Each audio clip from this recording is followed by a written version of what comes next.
In this tutorial, I am going to show you how you can completely uninstall Notepad++ from your Windows. So for it, just go to your Windows search option, search over here setting, here you can setting, go to setting. After that, you need to click on apps, then click on install apps, and here you need to look for Notepad++. So you can just look it manually, or you can also just search it over here. So let me just search it over here, Notepad. Here you can see Notepad++. So I'm going to click on this three dot, click on uninstall, then click on uninstall. And here I'm going to click on uninstall, and I can see it is uninstalling.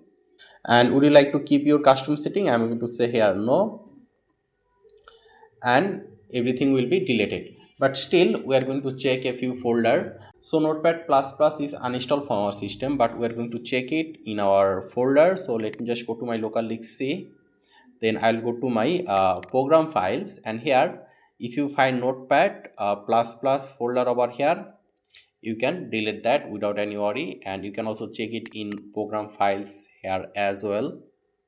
There is none, but right now we'll go to the users folder, and in the users folder here you can see we have one more user folder. So let's go inside app data folder. Here you can see app data. So if you do not see this app data folder, you just need to click on view, click on show, and click here show hidden items. So once you select the show hidden items, it will show you the app data folder. So let's go inside, and here we're going to check the roaming, and here you can see in the roaming we have Notepad++ folder. So we are going to delete this folder.